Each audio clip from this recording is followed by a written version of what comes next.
Selamat datang di Samudra Ilmu Indonesia. Jurnal yang akan kita bahas hari ini berjudul Pemodelan Habitat untuk Konservasi Mamalia Terancam Punah di Taman Nasional. Karya Asti, Raisya Akma. Mamalia merupakan komponen penting dalam keseimbangan ekosistem karena berperan sebagai predator, herbivora, maupun penyebar biji yang mendukung regenerasi hutan. Namun, populasi mamalia global mengalami penurunan signifikan akibat tekanan antropogenik seperti deforestasi, fragmentasi habitat, dan perburuan liar. Di Indonesia, negara dengan tingkat keanekaragaman hayati tinggi, ancaman terhadap mamalia besar seperti harimau Sumatera Panthera, tigris sumatrae, orangutan Pongo spp, dan banteng Bos javanicus semakin meningkat seiring menyempitnya habitat alami. Dalam konteks konservasi, Taman Nasional menjadi benteng terakhir bagi kelangsungan spesies ini, sehingga pengelolaannya harus berbasis pada data ilmiah. Salah satu pendekatan modern yang digunakan untuk mendukung kebijakan konservasi adalah pemodelan habitat dengan bantuan teknologi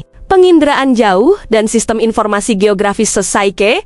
Berbagai penelitian terdahulu menunjukkan bahwa pemodelan habitat merupakan metode efektif untuk memprediksi distribusi spesies berdasarkan faktor lingkungan. Metode ini memanfaatkan data ekologi seperti tutupan lahan, ketinggian, jarak ke sumber air, dan indeks vegetasi (NDVI). Penelitian dilaksanakan di kawasan Taman Nasional yang menjadi habitat alami bagi mamalia terancam punah. Dengan pemilihan lokasi berdasarkan kriteria ekologis dan tingkat kerentanan habitat, data dikumpulkan melalui observasi langsung, identifikasi jejak, dan pemasangan kamera trap di titik strategis. Setiap titik kehadiran satwa ditandai menggunakan GPS dan dianalisis bersama variabel lingkungan seperti elevasi kelerengan, jarak ke sungai, NDVI, dan jenis tutupan lahan. Analisis dilakukan menggunakan perangkat lunak Maxent untuk menghasilkan peta kesesuaian habitat berdasarkan probabilitas distribusi. Validasi dilakukan melalui nilai area under curve AUSI dengan nilai 0,8 dianggap memiliki akurasi tinggi.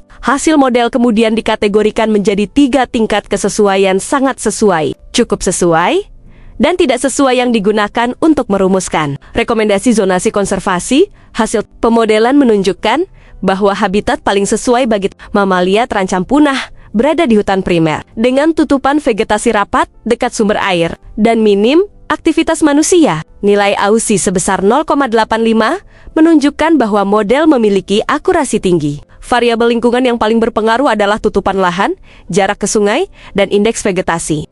Harimau dan gajah Sumatera cenderung memilih hutan dataran rendah yang dekat dengan sungai. Sedangkan primata seperti simpai dan siamang lebih banyak ditemukan di hutan sekunder dengan ketersediaan pakan tinggi. Namun, beberapa area potensial yang terletak di zona penyangga telah mengalami fragmentasi akibat ekspansi perkebunan dan pemukiman. Kondisi ini meningkatkan risiko isolasi genetik serta konflik manusia-satwa, seperti gajah yang merusak lahan pertanian dan harimau yang memangsa ternak. Fragmentasi habitat menjadi tantangan utama dalam konservasi mamalia di Taman Nasional. Oleh karena itu, pembangunan koridor ekologis menjadi solusi penting untuk menjaga konektivitas antar patch habitat. Koridor ini memungkinkan pergerakan satwa liar serta menjaga pertukaran genetik antar populasi. Segera kirimkan naskah terbaik Anda dan bergabunglah bersama kami dengan mengakses web Jurnal Samudra Ilmu Indonesia dan bagikan video ini ke orang-orang terdekatmu.